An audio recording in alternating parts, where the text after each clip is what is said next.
الحمد لله رب العالمين وصلى الله على سيدنا محمد الأمين وعلى آله وصحبه أجمعين. اللهم لا سهل إلا ما جعلته سهلا وأنت تجعل الحزن إذا شئت سهلا لله تعالى. بإذن الله تعالى امروز میخواهم با شما شروع کنم کتاب جدید و کتاب نو درباره حیات و زندگی بین زن و شوهر. این یک کتاب بسیار کتاب مهم است. کتابی در روزمره ما و شما و در حیات امروزه ما و شما که متاسفانه بین زنها و مردها، یعنی زن و شوهرها، مشکلات زندگی پیش می آید. با همین خاطر میخواستم با شما ان شاء الله تعالی درسی در این مورد داشته باشیم و کتابی را اختیار کردم که این کتاب بسیار کتاب جالب است. مؤلف این کتاب دکتر شیخ محمد الاخرس است، یکی از علماها و یکی از دانشمندان اهل سنت و جماعت و بسیار کتاب جالب نوشتند و نام کتاب را نامیدند بیت عامر، یعنی خانه آباد. بیت عامر، خانه آباد و خانه خوشحال به معنی خانه آباد.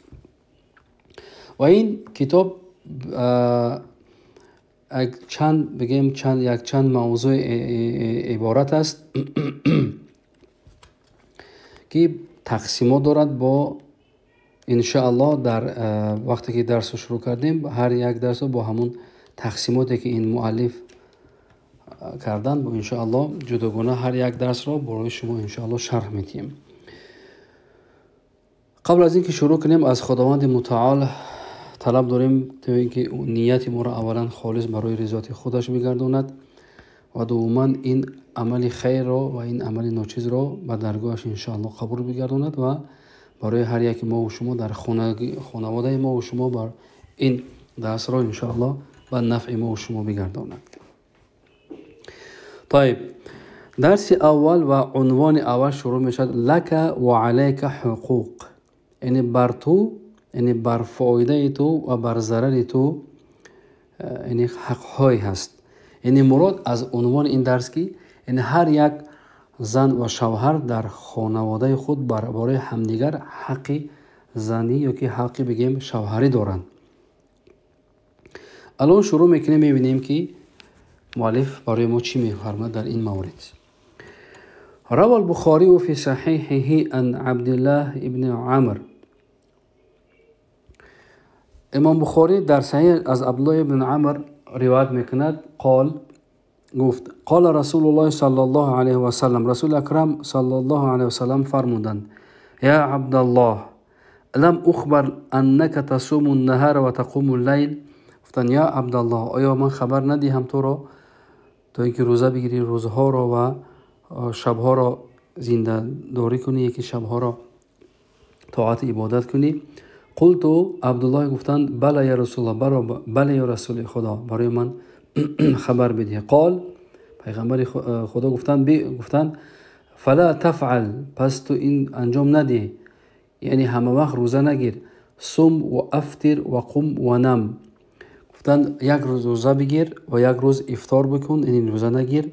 و قم، یک شب بخواب، یعنی قم یک شب زنده داری کن، مقصد طاعت عبادت کن.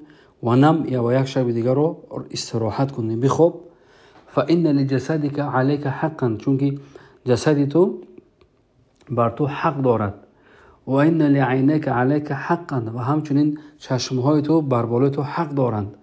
و ان لزوجک علیک حقا، و همچنین یعنی زن تو بر بالای تو حق دارد. یعنی این حدیث طولانی است و این مؤلف صاحب یک قطعه حدیث را از اینجا آوردن. حدیث در این مورد است که حضرت عبدالله ابن عمر از رسول خدا صلی الله علیه و آله آمدن گفتند که رسول الله من روزدارانه هر روز روزه میگیرم و شبها را شب زنده داری میکنم، یعنی که طاعت و عبادت میکنن. بعد رسول اکرم صلی الله علیه و آله وقتی که این سخن را شنیدن این گونه برای او فرمودند که عبدالله یعنی خبری خوب برای من تو میدیم، یعنی خبر این بود که خب این گونه انجام ندهی، یعنی یک روز روزه بگیر، یک روز افطار کن، یعنی روزه نگیر، روزه تا بخور، یعنی روز دیگر یک شب زنده داری کن، یک شب اطاعت عبادت انجام بده و یک شب دیگه استراحت کن. و چون که جسد تو و چشم ها و بدن تو بر بالای تو حق دارند و همچنین زن تو هم بر بالای تو حق دارد. مراد از این که یعنی همه وقت در طاعت، هم شب در طاعت، از شب تا روز در طاعت عبادت نباش، یعنی یک حق زنت رو هم انجام بده، برای که همسر تو بر بالای تو حق دارد. نمیشود که همه شب رو طاعت عبادت کنی، همسرت همین خیلی بگیم بخوابد و بدون یگان حقوق. مراد رسول اکرم صلی الله علیه و سلم این بود که یعنی حق همسرت رو انجام بده. این حدیث بود. بعدا مؤلف میفرماید، این شرح میدهد، میگوید که فکما ان للزوج حقا علی زوجته، پس همان گونه که شریعت یعنی بر بالای همسر یعنی حق شوهر رو گذاشته است، فلزوجته حق علیه، و همچنین شریعت یعنی بر بالای مرد حقی همسرش را گذاشته است، یعنی که همسرش را همچنین همسر هم حق دارد، حقوق دارد بر بالای شوهر خودش. ولا یسعد الزوجان، و هم میگد هیچ وقت زن و شوهر با هم، همسر و شوهر یعنی زن با شوهر بگیم با هم یعنی خوشحال و خوشبخت نمیشوند. ولا تهنأ العلاقه بینهم، و همچنین علاقه زن و شوهری بین اونها بگیم خوب و با بگیم بهتر نمی شود، الا اذا ادى كل منهما حقه على الاخر، ما اگر اینکه هر یک از این دو نفر زن و شوهر حق همدیگر رو اگر ادا نکرده باشند. مقصود این است که وقتی که خب در یک عائله، در یک بین زن و شوهر اگر بخواهند سعادتمندی این دنیا را به دست بیارند و خوشبختی و خوشحالی زندگی را به دست بیارند، باید اینکه بین همدیگر حقوق همدیگر رو باید بشناسند. این بسیار مهم است. این بسیار مهم است که همسر حق شوهر خودش را بداند و همچنین شوهر حق همسر خودش را باید بداند که چه حقوق بین همدیگر اینها دارند. تستقر الحیاة الزوجیه و یسعد الزوجان، پس میگد حیات زن و شوهری مستقر و ثابت می آید و یسعد الزوجان، و همچنین زن و شوهر با هم خوشبخت و خوشحال می شوند عندما یعرفان الزوجان ما لهما و ما علیهما من حقوق، وقتی که میگوید که وقتی که زن و شوهر خب اون چیزی که بر فایده اونا است بدونند و اون چیزی که بر ضرر اونا است بدونند از لحاظ حق و حقوق. یعنی وقتی که میخواهند زن و شوهر با هم یعنی خوشبختی زندگی حیات زندگی را داشته باشند، باید که حق همدیگر رو بدونند، چی حقوق بر فایده اونا است و چه حقوق بر ضرر اونا است. یعنی مقصد این که چی حق زن بالای مرد دارد و چی حق مرد بالای زن دارد. و یؤدی کل طرف حقه تجاه الاخر، پس میگوید هر یک از این دو نفر زن و شوهر حق همدیگر را ادا کنند. و یحسن الیه المعامله، و همچنین معامله را بین همدیگر باید به نیکی انجام بدهند. رفتار و کردار بین زن و شوهر باید که به نیکی باشد.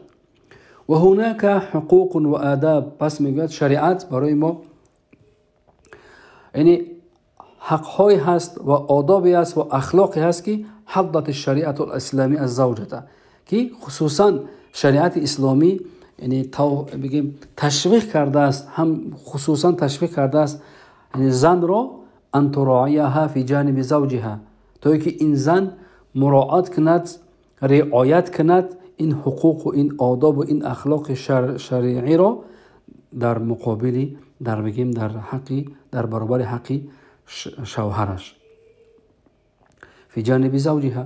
برای چی؟ میگه برای اینکه لتستقر الحیاة الزوجیه بینهما، تو اینکه خب ثابت پیدا کند و مستحکم شود حیات زن و شوهری بین این زن و شوهر.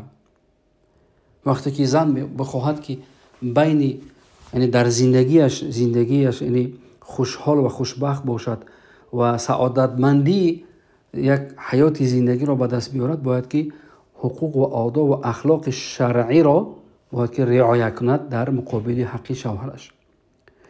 و ترفرف علیها المودة و الرحمة و السکینه. پس میگوید وقتی که زن این حقوق را به جا آورد، ادا کرد در مقابل حق شوهرش، پس یعنی مودت، محبت و دوستی، رحمت الهی و آرامش در زندگی اینا یعنی جاری می شود. ترفرف به معنای پر میزند، بگیم قند میزند، به این معنای، به معنای اینکه یعنی که زندگی اونا خوب می شود. وقتی مودت و محبت و رحمت و سکینت، آرامی در زندگی اونا پیش می آید. ولا یعتریها ای تصدع او اضطراب او انهیار. پس بعد از اینکه اخلاق و آداب و حقوق شوهر رو که بجا آورد این زن، دیگر یگام تصدع یعنی مشکلی و اضطراب و پریشانی یا که انهیار یا که بگیم خراب شدن زندگی دیگر پیش نمی آید برای این گونه زندگی، برای این گونه زن. و معلوم است که و زنی که همه وقت حق شوهرش را بجا می آورد موافق حکم شریعت، از اون بگیم اخلاق و آداب و حقوق که شریعت ما برای زنها هم یعنی فرموده است که اگر بجا بیارد، ان شاء الله زندگی یک زندگی خوبی و زندگی بگیم سعادتمندی به دست میارد این زن. خب الان شروع میکند بعد از حقوقی که مرد بالای همسرش دارد، یعنی مرد بالای زن. و من هذه الاداب والاخلاق، پس میگه از این آداب و اخلاق اسلامی که چگونه باید زن رفتار کند ان شاء الله بیان میکند. حسن معاشرت الزوجة لزوجها. اولی میگه حسن معاشرت، حسن رفتار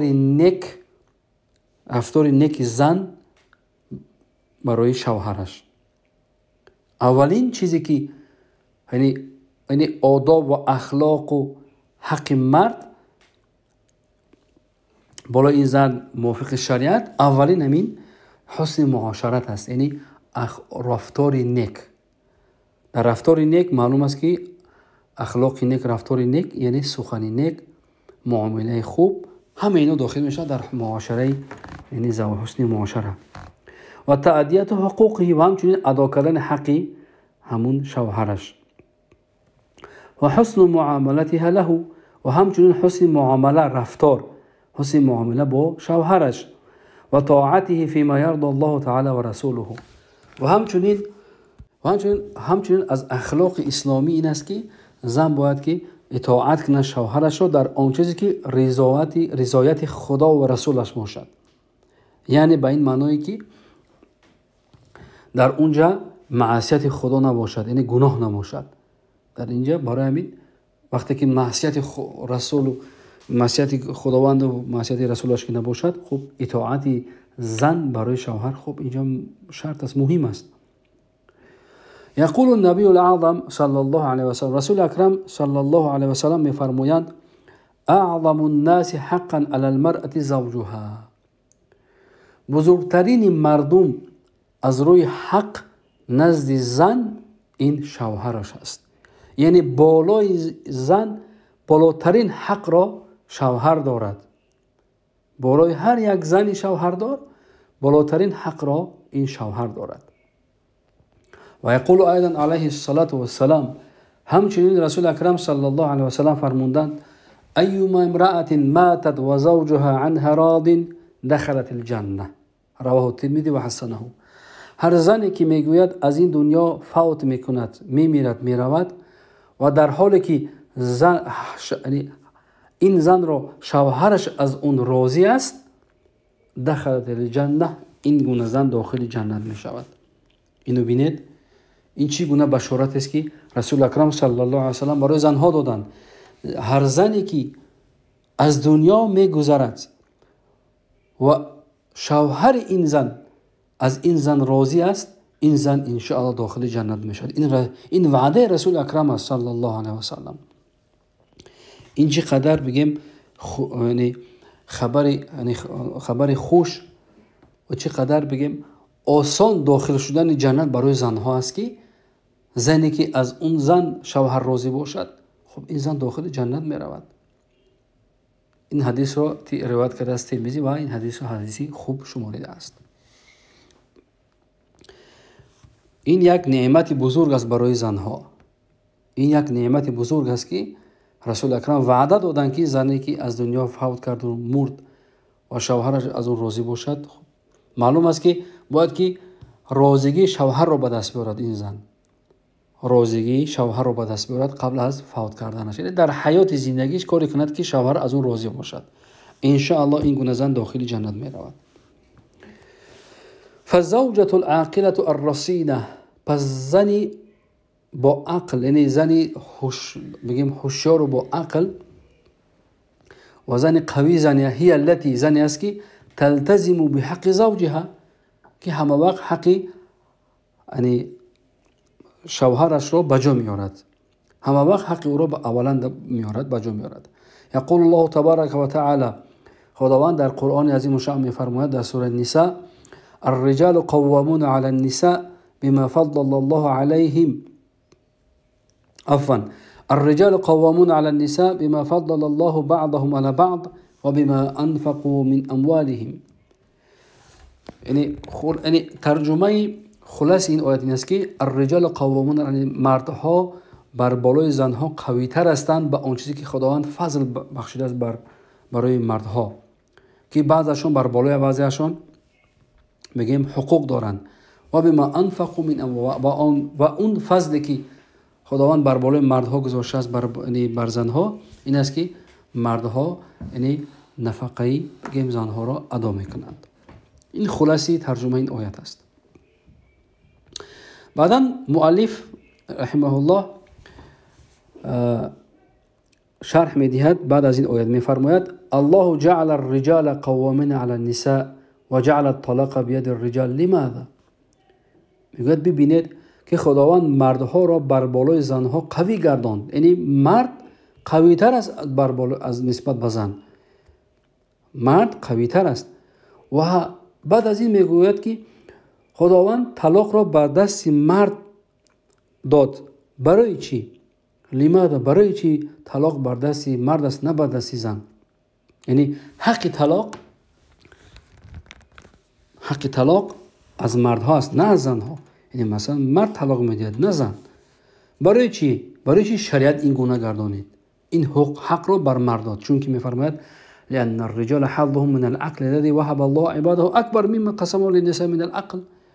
چون که میگن مردها یعنی حظشون در دنیا این است که یعنی عقلی که خداوند برای مردها داده است، یعنی هدیه کرده است، این بالاتر و بزرگتر و بیشتر است از آن چیزی که برای نساء داده است، برای زنها داده است. یعنی اون عقلی که یعنی برای چی خداوند طلاق را در دست مرد داد؟ چون که عقلی که خداوند برای مرد داده است اون عقل بالاتر و بگیم بسیارتر است نسبت به عقل زن. خب بعدا ان شاء الله این رو شرح میدیم. این معنای این سخن نیست که زن عقل ندارد، نه، زنهای با عقل و زنهای خدا ترس هم هستند، اما مراد اینجا است که در عموم اگر بگیریم مردها با یعنی اونا قوی تر هستند نسبت به زنها. چون که وقتی که مرد با متاسفانه مرد با همسرش وقتی که بگیم شوهر با زن خود با همسر خود وقتی که دعوا میکنند، خب مرد صبر میکند، طلاق نمیدهد. اما اگر همین مسئله اگر برعکس باشد، طلاق در دست زن باشد، اگر خوب معلوم است که زن در یک روز در هر یک دعوا کردنش چند صد طلاق شوهرش رو متاسفانه میدهد، چند بارها طلاق میدهد.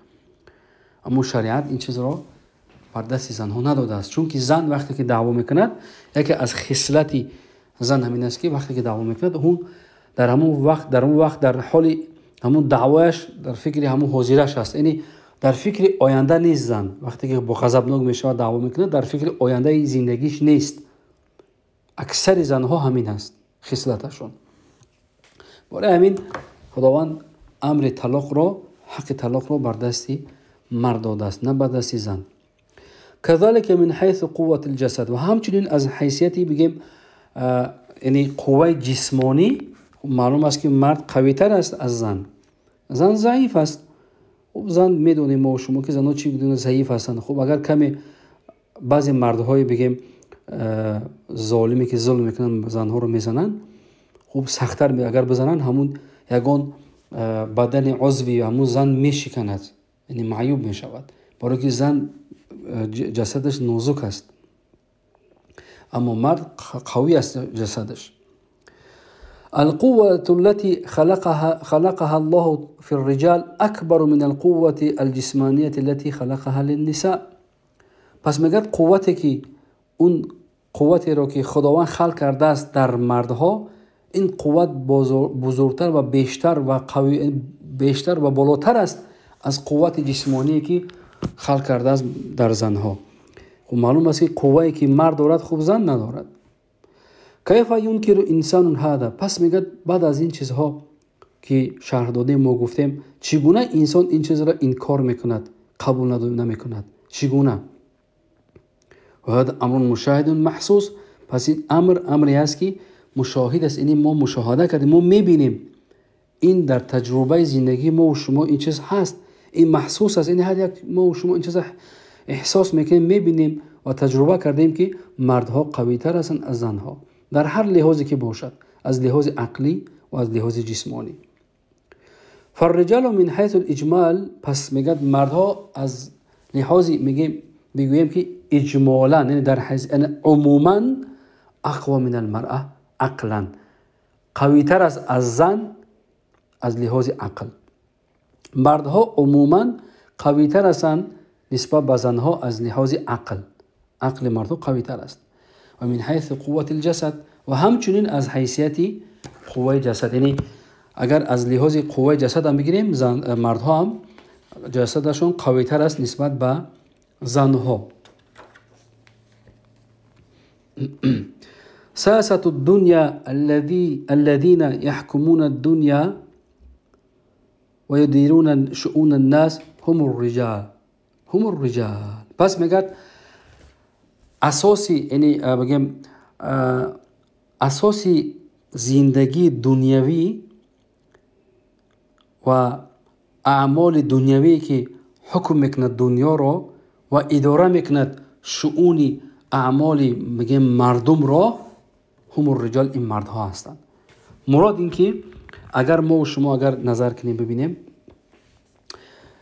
حیاتی که ما و شما داریم و در بگیم امور زندگی ما و شما که داریم در دنیا، اگر ما ببینیم در عموما مردها به دست مردها است. یعنی امور بگیم دولتداری، امور شؤون دولتداری و شؤون حکومتداری و شؤون تدبیر اعمال زندگی بین ما و شما، این در دست مردها است. کم است که زنها هستند در بگیم بعضی کارهای دولتداری حکومتداری، اما اکثر مردها هستند. در دنیا اگر بگیریم عموما همین گونه است. خب کم از زنها. برای همین میگن این چیزی عیان است، چیزی که عیان است نیاز به بیان نیست. و به همین خاطر خداوند این مردها را قوی تر کرد نسبت به زنها. میخواهم در همین جا توقف کنم، یعنی چون که این درس رو کم ان شاء الله ما میگذاریم و ان شاء الله بردوام و کم. این بود درس اول از این کتاب بیت عامر. ان شاء الله تعالی در درس بعدی ما این موضوع رو باز دوام میدیم ان شاء الله. بارک الله فیکم و آخر دعوانا و الحمد لله رب العالمین.